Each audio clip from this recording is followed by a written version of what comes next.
Hello students, class 12th में अभी तक हमने इलेक्ट्रोलाइसिस, प्रोडक्ट ऑफ इलेक्ट्रोलाइसिस और फैराडे के जो लॉ था वो स्टडी किया। तो आज जो हमारा कंसेप्ट रहेगा वो रहेगा इलेक्ट्रोकेमिकल सेल के ऊपर, या जिसे बोलते हो आप गैल्वेनिक सेल, डैनियल सेल या फिर वोलेटिक सेल बोलते हैं। तो ये एक ऐसे सेल हैं जैसे कि आपने देखा होगा कि रिमोट के अंदर जो ये सेल होते हैं ये क्या करते हैं, ये केमिकल एनर्जी को कन्वर्ट करते हैं एक सिग्नल की फॉर्म में, इलेक्ट्रिकल एनर्जी की फॉर्म में। तो और भी बहुत सारे टॉर्च है, टॉर्च के अंदर भी जो सेल होते हैं वो केमिकल एनर्जी जो होती है वो कन्वर्ट होती है इलेक्ट्रिकल एनर्जी के अंदर। तो आज उसी सेल के बारे में हम स्टडी करेंगे जिसे आप बोलते क्या है, गैल्वेनिक सेल।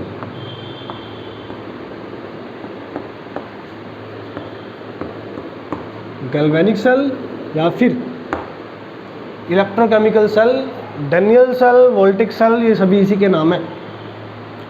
अब ये एक ऐसा सेल है जिसके अंदर कोई भी ऐसी रिएक्शन होगी जो स्पॉन्टेनियस होगी। इलेक्ट्रोलिटिक सेल जो हमने पढ़ा था, इलेक्ट्रोलिसिस कंसेप्ट जो हमने पढ़ा था, उस सेल के अंदर नॉन स्पॉन्टेनियस रिएक्शन की जाती थी। लेकिन ये एक ऐसा सेल है जिसके अंदर स्पॉन्टेनियस रिएक्शन प्रोसीड होती हैं। और दूसरी बात, इलेक्ट्रोलाइटिक सेल के अंदर हम एक बीकर यूज़ करते थे, एक पूरा एक कंप्लीट सेल होता था। लेकिन इस सेल के अंदर हमारे पास दो हाफ सेल रहते हैं, दो बीकर रहते हैं। तो अगर आपको याद हो कि हम पहले पढ़ते हैं क्या गैल्वेनिक सेल के बारे में। ये गैल्वेनिक सेल क्या है? गैल्वेनिक सेल ऐसा सेल है जो किसको किस में कन्वर्ट करता है, क्या करता है, ये केमिकल एनर्जी को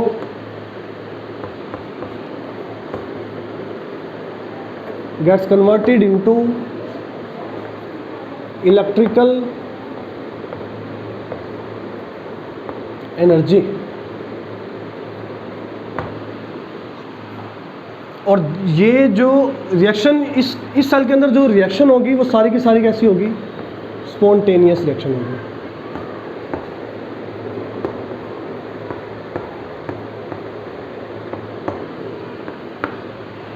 अब ये सेल कुछ किस तरह का दिखता है, ये देखिए आप। ये सेल के अंदर अगर आपको याद हो, मैंने पिछले वाले लेक्चर में बोला था कि अगर हम बीकर लेते हैं एक, उसमें जौन सा सॉल्यूशन, जौन सा इलेक्ट्रोलाइट लेते हैं उसी का मेटल रोड को डिप किया जाता है। अगर मैं इसके अंदर एक इलेक्ट्रोलाइट ले रहा हूँ जिसका नाम क्या है, जिंक सल्फेट, तो मैं जिंक की ही रोड को इसके अंदर क्या कर दूंगा, डिप। ये किसकी रोड है? Zinc road. इसकी रोड है जिंक रोड। और एक दूसरा हाफ सेल लिया, उस हाफ सेल के अंदर एक इलेक्ट्रोलाइट लिया।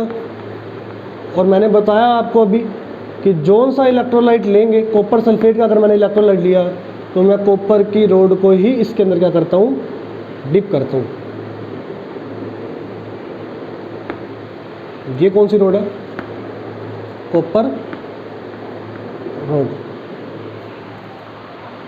तो यहाँ पर एनोड कौन होगा, कैथोड कौन होगा?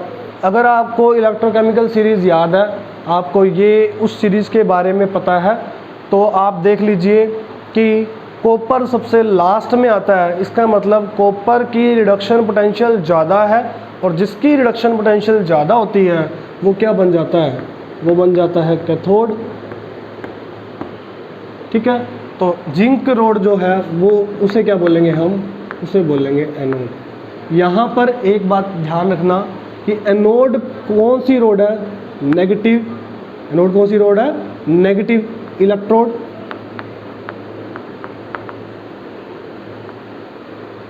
और कैथोड कौन सी इलेक्ट्रोड है, कैथोड है पॉजिटिव इलेक्ट्रोड। अब ये कैसे डिसाइड होता है कौन नेगेटिव कौन पॉजिटिव, अभी इसकी बात अभी बाद में करेंगे। तो कैथोड पे ये पॉजिटिव इलेक्ट्रोड है और एनोड जो है ये हमारी नेगेटिव इलेक्ट्रोड है। अब इस सेल को कंप्लीट करते हैं और यहाँ पर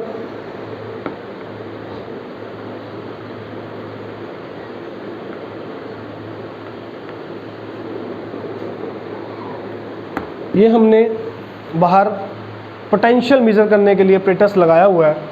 तो ये हमारे पास सेल था।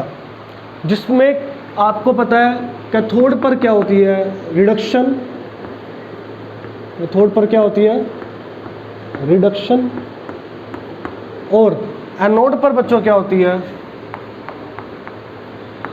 ऑक्सीडेशन। ये मेरे पास दो इलेक्ट्रोलाइट है, दो मेटल रोड है, इनको मैंने कनेक्ट कर दिया। अब इस सेल को कंप्लीट करते हैं, और इस सेल को कंप्लीट करने के लिए यहाँ पर हमने एक U shape inverted tube carry की, U shape inverted tube carry की, और जिस ट्यूब को क्या बोलते हैं, क्या ये यू शेप ट्यूब, जिसका नाम क्या है, सोल्ट ब्रिज। क्या नाम है इसका, सोल्ट ब्रिज। अभी सोल्ट ब्रिज की बात बाद में करते हैं। तो ये मेरे पास क्या था, सोल्ट ब्रिज। अभी सोल्ट ब्रिज करता क्या है, इसकी बात अभी, इसकी डिस्कशन जो है हम बाद में करेंगे। तो ये मेरे पास कंप्लीट सेल हो गया, ठीक है। तो अगर आपको रिएक्शंस पता है एनोड और कैथोड पे, तो क्या रिएक्शन होती है ये देखें। सबसे पहले बात करते हैं किसकी, एनोड की। एनोड किसका बना हुआ है, जिंक सॉलिड का। ये देखिए एनोड किसका बना हुआ है, जिंक सॉलिड का। ये जिंक की रोड है। इसमें से एक जिंक का पार्टिकल किस स्टेट में आएगा, जिंक +2 की स्टेट में। देखिए ये जिंक की रोड है, इस रोड में से एक जिंक का पार्टिकल, अगर आपको बात याद है कि जब हम क्या करते थे, एक बीकर लेते थे, उसके अंदर एक इलेक्ट्रोलाइट लेते थे और उसके अंदर एक मेटल रोड को डिप करते थे। अगर ये रोड जिंक की है और ये सॉल्यूशन जिंक सल्फेट का है, तो यहाँ पर क्या हो सकता है, या तो ये जिंक के जो पार्टिकल है यहाँ से उतर जाए और किस स्टेट में चला जाए, जैसे जिंक सॉलिड है, जिंक सॉलिड यहाँ से एक जिंक का पार्टिकल किस स्टेट में चला जाए, Zn2 पॉजिटिव की स्टेट में चला जाए।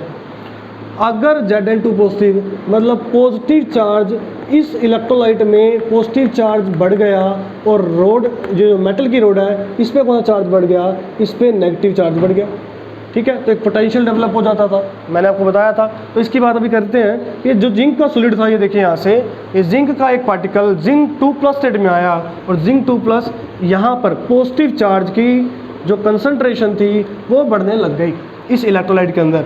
और ये जो नेगेटिवली चार्ज इलेक्ट्रॉन था ये किसके पास था, एनोड के पास। ये कैसे चला फिर, ये एनोड से क्या चला, इलेक्ट्रॉन किसकी तरफ, कैथोड की तरफ। तो जिंक जो है यहाँ पे जिंक की स्टेट की एलिमेंट्री स्टेट 0 से किस पे जा रहा है, +2 में। अगर 0 से ये +2 में जा रहा है तो यहाँ पर जिंक पे एनोड पे क्या हो गई, ऑक्सीडेशन। क्या हुई, ऑक्सीडेशन। तो कितने इलेक्ट्रॉन लूज किए इसने, 2 इलेक्ट्रॉन लूज किए। तो इलेक्ट्रॉन पे नेगेटिव चार्ज होता है, 2 इलेक्ट्रॉन इसने लूज कर दिए। अब बात करते हैं कैथोड की। कैथोड पे क्या रिएक्शन होगी, कैथोड में क्या देखते हैं हम, ये कॉपर सल्फेट का इलेक्ट्रोलाइट है, इसका इलेक्ट्रोलाइट है कॉपर सल्फेट का। जैसे ही वो इलेक्ट्रॉन्स कैथोड की तरफ आएंगे, एनोड से किसकी तरफ आ रहे हैं, ये देखिए कैथोड की तरफ आ रहे हैं। तो ये इलेक्ट्रोलाइट में कॉपर 2 पॉजिटिव है, ये देखो कॉपर पे चार्ज क्या है, 2 पॉजिटिव, और SO4 पे चार्ज क्या है, 2 नेगेटिव। तो ये कॉपर 2 पॉजिटिव किसके पास जाएगा, इस कैथोड के पास।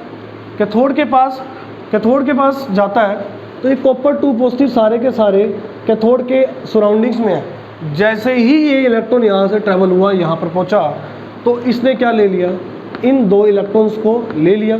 कॉपर 2 पॉजिटिव जब 2 इलेक्ट्रॉन्स को लेगा तो इलेक्ट्रॉन में चार्ज क्या है, माइनस, तो क्या बना देगा, कॉपर सॉलिड। क्या बना देगा, कॉपर सॉलिड। और ये कॉपर सॉलिड सारा का सारा कहाँ डिपोजिट होने लग जाएगा, इस कैथोड पे क्या डिपोजिट होने लग जाएगा, कॉपर। अगर 2 पॉजिटिव कॉपर के पास आ रहा है तो इस इलेक्ट्रोलाइट के अंदर किसकी कंसंट्रेशन बढ़ गई, नेगेटिव चार्ज की। और इस इलेक्ट्रोलाइट के अंदर किसकी कंसंट्रेशन बढ़ गई, पॉजिटिव चार्ज की। यहाँ पॉजिटिव चार्ज की, यहाँ नेगेटिव चार्ज की, पोटेंशियल डेवलप हो रहा है। तो उसके बाद भी अभी देखते हैं, यहाँ पर अगर एनोड पे ऑक्सीडेशन हुई है तो इसकी पोटेंशियल जो हमने पढ़ा था इलेक्ट्रोड पोटेंशियल, उससे किससे लिखते थे हम, ई नोड से। किससे लिखते थे, ई नोड से। ई नोड की वैल्यू मतलब ऑक्सीडेशन हुई है तो ऑक्सीडेशन पोटेंशियल की वैल्यू इसकी कितनी थी, 0.76 वोल्ट। ये है ऑक्सीडेशन पोटेंशियल। यहाँ पर कैथोड पे क्या हुई है, रिडक्शन। कैथोड पे क्या होती है, रिडक्शन। ये कॉपर 2 से किस पे जा रहा है, कॉपर पे +2 से किस पे जा रहा है, 0 पे। 2 इलेक्ट्रॉन गेन कर रहा है, तो क्या हुई, रिडक्शन। और कैथोड की रिडक्शन पोटेंशियल की वैल्यू कितनी है, 0.34 वोल्ट। ये हाफ सेल रिएक्शन है, ये भी हाफ सेल रिएक्शन है। कंप्लीट रिएक्शन अगर आपको चाहिए तो लेफ्ट को लेफ्ट में ऐड करें, राइट को राइट में ऐड करें। जब जिंक को ऐड करें, जिंक किस स्टेट में है, सॉलिड, और यहाँ क्या बचेगा, कॉपर 2 पॉजिटिव, और ये क्या है, 2 इलेक्ट्रॉन। यहाँ पर क्या बन रहा है, Zn2 पॉजिटिव, और यहाँ क्या आ रहा है, कॉपर सॉलिड, और साथ में क्या आ रहे हैं, 2 इलेक्ट्रॉन। इस इलेक्ट्रॉन से ये इलेक्ट्रॉन क्या हो गया, कैंसिल। तो ये क्या है, सेल की पूरी ओवरऑल रिएक्शन। सेल की क्या है ये रिएक्शन, जिसके अंदर, इस रिएक्शन के अंदर इलेक्ट्रॉन्स नहीं आते, क्योंकि लेफ्ट साइड के और राइट साइड के सारे इलेक्ट्रॉन क्या हो जाते हैं, कैंसिल। तो ये रिएक्शन कुछ इस तरह से देखी गई। मतलब सेल की पोटेंशियल क्या हुई, ई सेल, सेल पोटेंशियल क्या हुई इस पूरी की, इस ये पूरी रिएक्शन, ओवरऑल रिएक्शन का जो पोटेंशियल है वो क्या हुआ, इस पोटेंशियल और इस पोटेंशियल को ऐड करें, कितना, 0.76 ऑक्सीडेशन पोटेंशियल। रिडक्शन पोटेंशियल कितना है, 0.34।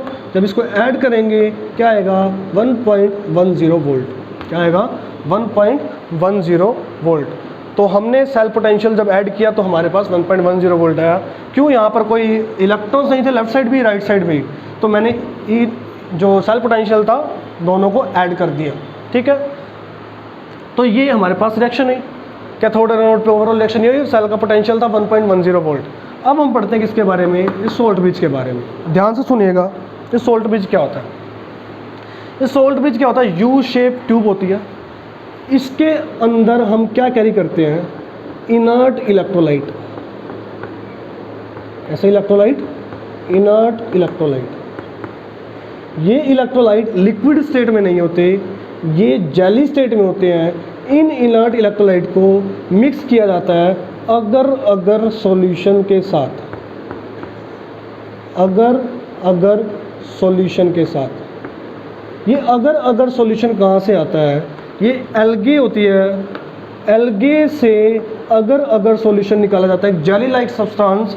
जब इस इनर्ट इलेक्ट्रोलाइट को इस इनर्ट इलेक्ट्रोलाइट में ऐड कर दिया जाए अगर सॉल्यूशन, तो इस इन्वर्टेड ट्यूब के अंदर ये इलेक्ट्रोलाइट जेली की तरह काम करता है। लिक्विड स्टेट में होगा तो यहाँ से निकल सकता है, गिर सकता है, तो इसको जेली बनाया गया ताकि ये यहाँ पर होल्ड हो सके। अब दूसरी बात, अगर हमने ये अभी पढ़ा, मैंने अभी आपको बताया, इस इलेक्ट्रोलाइट में पॉजिटिव चार्ज की कंसंट्रेशन बढ़ गई क्योंकि जिंक के पार्टिकल Zn2 पॉजिटिव में जा रहे हैं। यहाँ से कॉपर 2 पॉजिटिव कॉपर में जा रहा, तो यहाँ नेगेटिव चार्ज की कंसंट्रेशन बढ़ गई।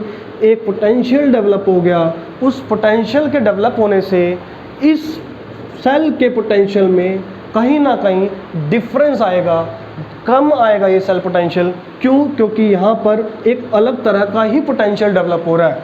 तो इस सोल्ट ब्रिज को यहाँ से इसलिए लिया गया क्योंकि जब यहाँ पे पॉजिटिव चार्ज की कंसंट्रेशन बढ़ने लगे तो इस इलेक्ट्रोलाइट से एक नेगेटिवली चार्ज पार्टिकल उस पॉजिटिव चार्ज को न्यूट्रलाइज कर दे। और अगर यहाँ पर नेगेटिव चार्ज की कंसंट्रेशन बढ़ रही है तो यहाँ से एक पॉजिटिव चार्ज पार्टिकल उतरे और इस नेगेटिव चार्ज की कंसंट्रेशन को न्यूट्रलाइज कर दे। इसका मतलब इस सोल्ट ब्रिज के अंदर एक ऐसे इलेक्ट्रोलाइट लिए गए लाइक KCl, KNO3। अब ये ही क्यों लिए गए, सबसे पहली बात, एक तो कटायन और अनायन का साइज सेम है, इधर भी कटायन और अनायन का साइज लगभग सिमिलैरिटी होनी चाहिए। मतलब उनकी स्पीड जो है कटायन के मूव करने की और अनायन के मूव करने की स्पीड इक्वल होनी चाहिए। इसका मतलब जो क्या है, पहली बात इनके आयनिक साइज जो है वो क्या होने चाहिए, वो होने चाहिए लगभग सिमिलर, और इनकी आयनिक मोबिलिटी भी क्या होनी चाहिए, लगभग एक जैसी होनी चाहिए। ऐसा नहीं होना चाहिए कि अगर यहाँ पॉजिटिव चार्ज की कंसंट्रेशन एक बढ़ी, यहाँ से नेगेटिव चार्ज तो फटाफट उतर आया, लेकिन अगर यहाँ नेगेटिव की बढ़ रही है तो पॉजिटिव चार्ज उतरा ही नहीं। तो कहने का मतलब इस इलेक्ट्रोलाइट में अगर वो ऐसा इलेक्ट्रोलाइट ले, ना तो वो इलेक्ट्रोड से रिएक्ट करे, ना ही वो इलेक्ट्रोलाइट से रिएक्ट करे, वो सिर्फ करे क्या, ये पॉजिटिव चार्ज की अगर कंसंट्रेशन बढ़ रही है तो नेगेटिव चार्ज पार्टिकल उतरे और न्यूट्रलाइज कर दे। यहाँ से अगर नेगेटिव की कंसंट्रेशन बढ़ रही है इस बीकर में तो पॉजिटिव चार्ज उतरे, न्यूट्रलाइज कर दे। अगर न्यूट्रलाइज ही हो गए चार्ज, मतलब यहाँ पोटेंशियल डेवलप नहीं होगी दोनों बीकर में, अगर पोटेंशियल डेवलप नहीं होगी तो सेल की पोटेंशियल में कोई डिफरेंस नहीं आएगा। इस वजह से सोल्ट ब्रिज को यहाँ पर कैरी किया जाता है इस पूरे सेल को कंप्लीट करने के लिए। तो सोल्ट ब्रिज का काम क्या होता है, न्यूट्रलिटी को मेंटेन करना, और सोल्ट ब्रिज में ऐसे इलेक्ट्रोलाइट लिए जाते हैं जो जिनका आयनिक साइज सेम हो, आयनिक मोबिलिटी सेम हो। यहाँ तक अगर आपको क्लियर है तो हम आगे चलते हैं। तो ये था मेरा एक गैल्वेनिक सेल जिसके अंदर हमने एनोड और कैथोड की रिएक्शन, ओवरऑल सेल के पोटेंशियल के बारे में बात की और सोल्ट ब्रिज के बारे में बात की। ठीक है,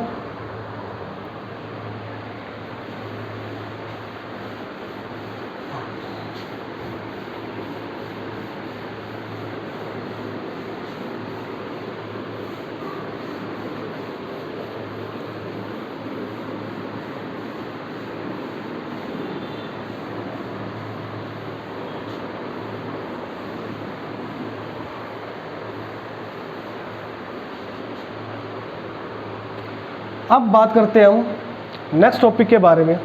और नेक्स्ट टॉपिक क्या है आपका, नेक्स्ट टॉपिक है हमारा standard hydrogen electrode. Standard hydrogen electrode, ये स्टैंडर्ड हाइड्रोजन इलेक्ट्रोड क्या है, इलेक्ट्रोकेमिकल सीरीज में हमने हाइड्रोजन की पोटेंशियल को 0 वोल्ट माना था, मतलब हाइड्रोजन के इलेक्ट्रोड को स्टैंडर्ड माना था। उसी की मदद से हमने जितने भी हमारे पास मेटल्स थे उनकी पोटेंशियल वैल्यू को मेजर किया था। इस वजह से इसे स्टैंडर्ड हाइड्रोजन इलेक्ट्रोड बोला गया। तो ये इलेक्ट्रोड कैसी है, ये सेल कैसा है, इसको ध्यान से देखिए। इसमें एक बीकर लिया गया, इसके अंदर इलेक्ट्रोलाइट लिया गया, किसका, HCl का, जिसकी कंसंट्रेशन कितनी थी 1m। इसकी कंसंट्रेशन कितनी थी 1m। इसमें हमने एक प्लेटिनियम की वायर ली और यहाँ पर एक प्लेटिनियम ब्लैक का मेटल लिया, प्लेटिनियम ब्लैक। प्लेटिनियम की एड्सॉर्प्शन पावर जो होती है, एड्सॉर्प्शन टेंडेंसी जो होती है वो मैक्सिमम होती है। अब यहाँ पर ये प्लेटिनियम ब्लैक क्यों लिया, अभी बात करते हैं इसके बाद में। यहाँ पर एक ग्लास की इलेक्ट्रोड ली हमने,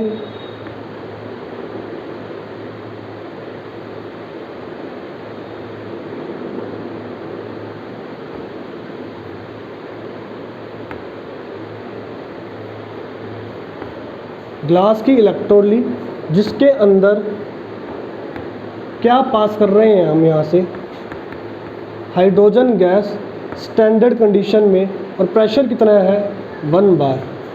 स्टैंडर्ड प्रेशर कितना 1 atm भी लेते हैं और ये नई कंडीशन के हिसाब से 1 बार। तो अब आपको हमने बताया था ये कौन सी वायर है, प्लेटिनियम वायर है। ये मेरे पास क्या है, ग्लास है, एक ग्लास की आप बोल सकते हो ग्लास रोड है, ठीक है। यहाँ पर प्लेटिनियम ब्लैक इसलिए लिया गया क्योंकि हमने अभी पढ़ा कि अगर हम कोई सॉल्यूशन लेते हैं, कोई इलेक्ट्रोलाइट लेते हैं, तो उसमें हम उसी का मेटल रोड डिप करते हैं। अगर मैंने एच आयन का सॉल्यूशन लिया तो हाइड्रोजन का इलेक्ट्रोड लेना पड़ेगा, और हाइड्रोजन गैस फॉर्म में होता है, उसका इलेक्ट्रोड ले नहीं सकते। तो तभी मैंने क्या किया, एक प्लेटिनियम ब्लैक यहाँ पर कैरी कर लिया। अगर हम हाइड्रोजन गैस पास करेंगे तो ये हाइड्रोजन गैस आकर प्लेटिनियम ब्लैक पर एब्जॉर्ब हो जाएगी, और ये इलेक्ट्रोड हाइड्रोजन के इलेक्ट्रोड की तरह काम करेगा। दोबारा से सुन लें, हाइड्रोजन गैस को अंदर पास करें, ये हाइड्रोजन गैस इस प्लेटिनियम सॉलिड पर जाकर एब्जॉर्ब हो जाएगी, और ये इलेक्ट्रोड कैसे काम करेगा, हाइड्रोजन इलेक्ट्रोड की तरह काम करेगा। अगर हमें पता है कि इस सेल की जो पोटेंशियल वैल्यू है वो 0 वोल्ट है, चाहे तो ये कैथोड हो, चाहे ये क्या हो, एनोड। ठीक है। अगर तो ये सेल कैथोड की तरह काम करे तो कैथोड पे क्या होती है, रिडक्शन होती है।